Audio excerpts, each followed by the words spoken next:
they are chanting. And you can see Utah Highway Patrol, other law enforcement just standing it. Just as Lori was saying, it looks like their goal is just to keep them from going up the Capitol steps.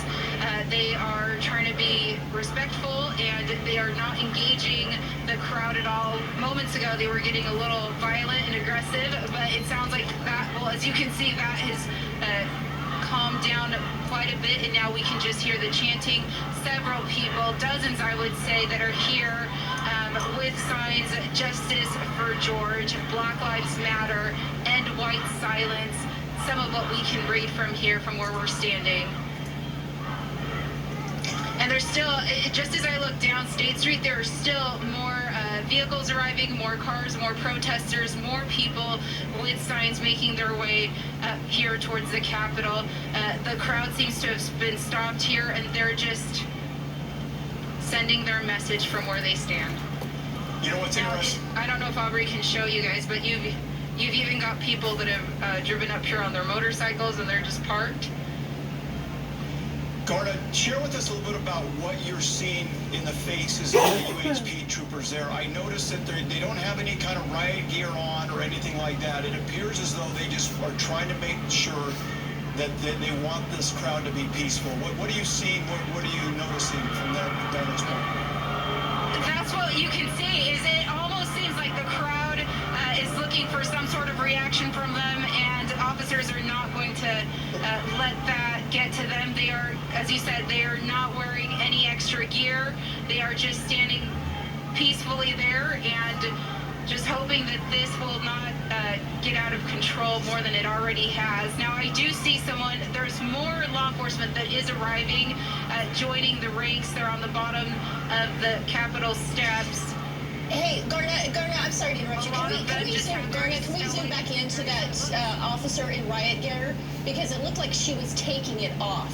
When she came out, we heard boos in the crowd, but then it looked like she was beginning to take off her helmet and her mask, and it seemed to calm things down a bit, but then she did turn around. There's another one that looks like he is in riot gear as well, but again, the helmet off, the mask off, which would seem, once you get the police officers in riot gear, that seems to escalate the situation.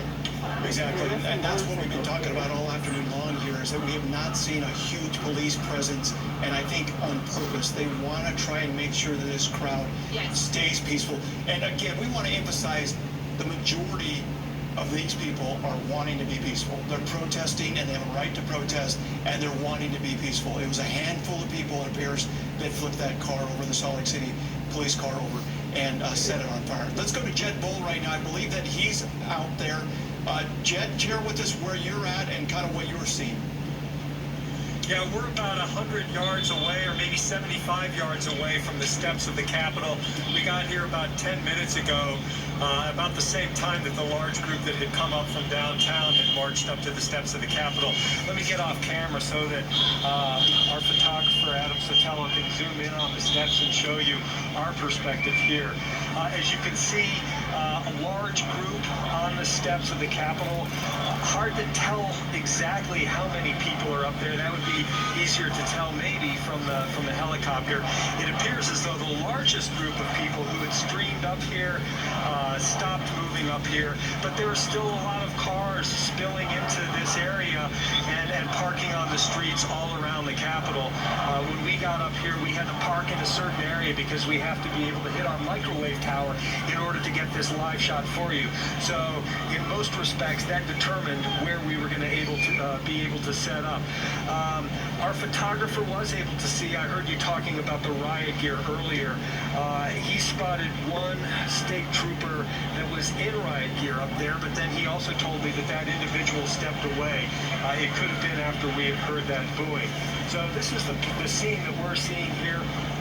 We're at the monument that is at the southeast corner of the Capitol, viewing that perspective of the steps. From our perspective, we can also see some of the graffiti that has been spray painted up at the base of the columns at the front door.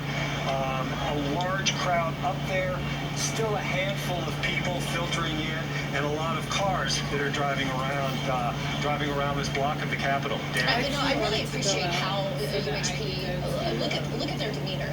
They kind of, some of them have their hands on their hips. I mean, this is hey, you just can't come in. You can stand there, you can protest, you can peacefully. But I really appreciate how calm they are, because it seems to have calmed the crowd. Exactly right, and that's what we're seeing. They're not taking an aggressive stance at all. They're just standing there peacefully. You know, from what we can tell from our perspective, there isn't any violence going on right here, right now.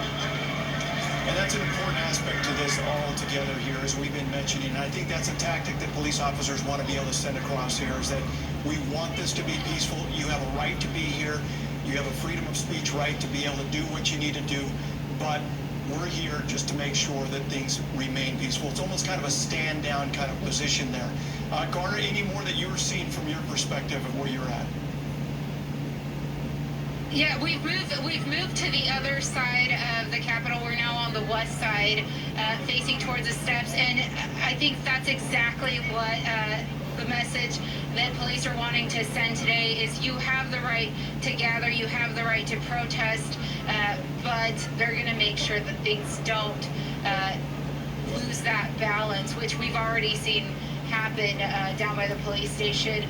The crowd right now, they are just standing holding their signs, and law enforcement is holding their position, and you've got some people that are standing to the sides that are just observing what's happening. Other people, as we were walking through the crowd to make our way over here, very anxious and had a lot of, I would call it, anger built up, anxiety. But then there are those that are holding their signs and just wanting to stand here and protest in solidarity with those across the country that feel those rights are violated, that feel it's time to say something.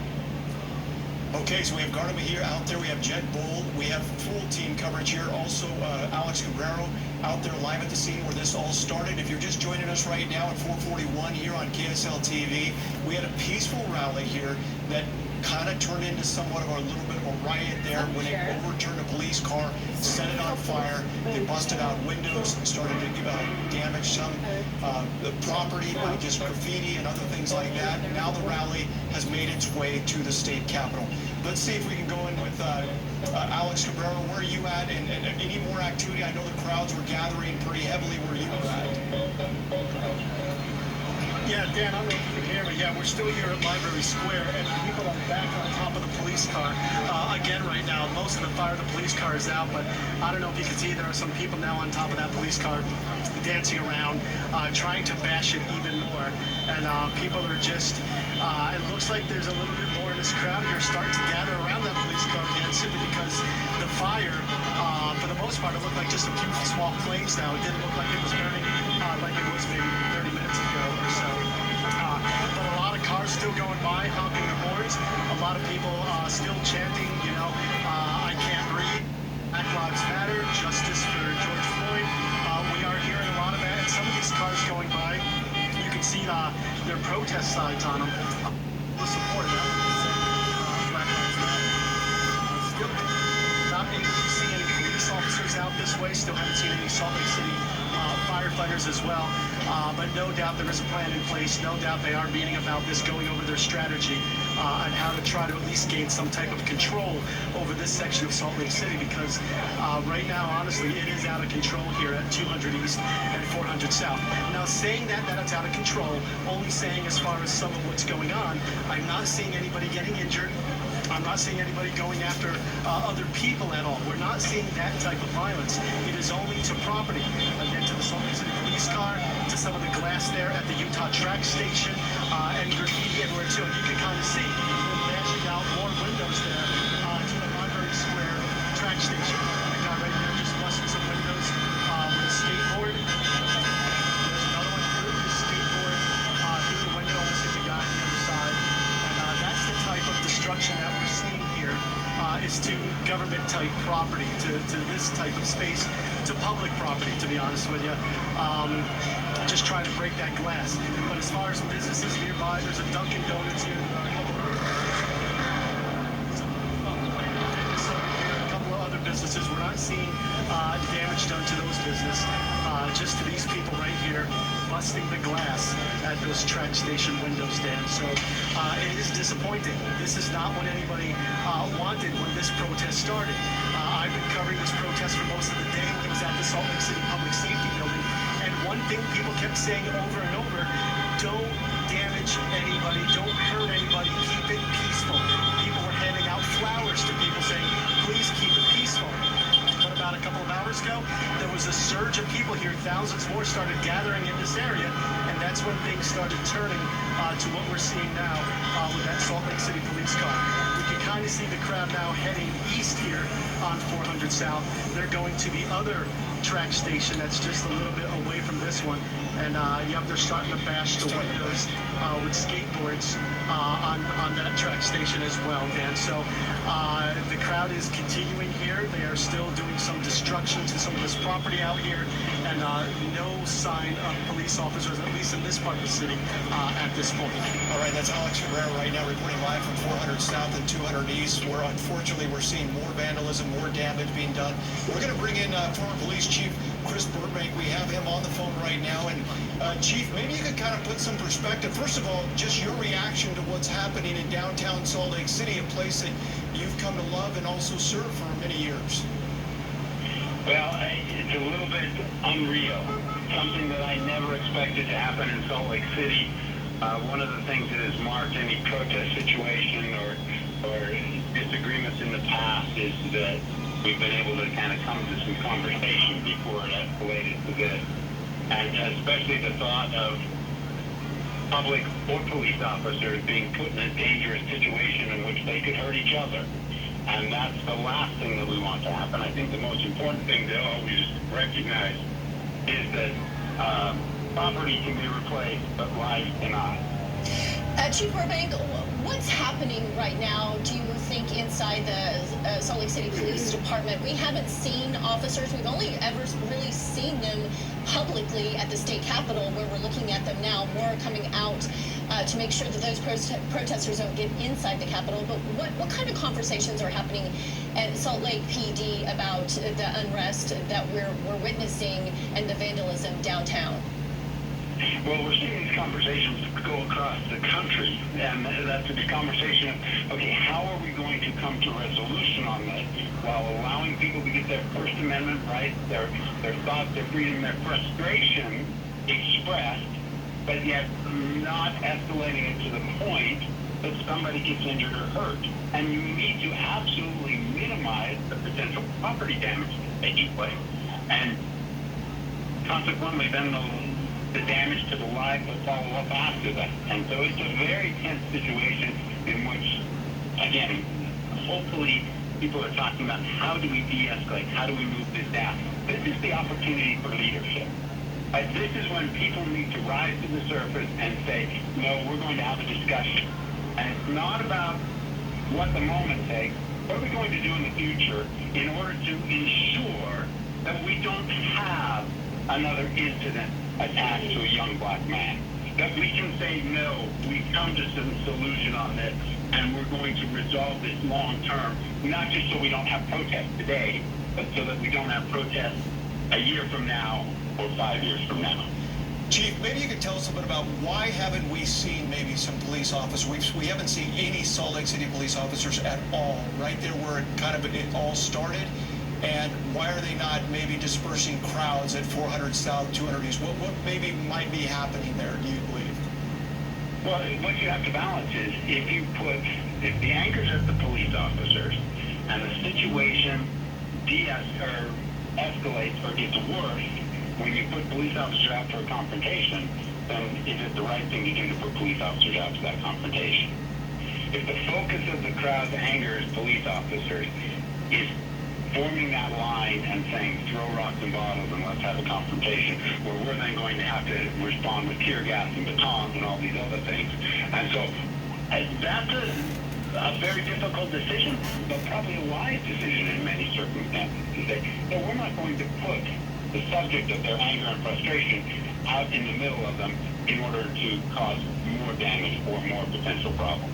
Chief Burbank, we invoked your name earlier, about 30 minutes ago, talking about, we recall as reporters watching you going out when there was a protest in Salt Lake City, and you were currently, at the time, the chief.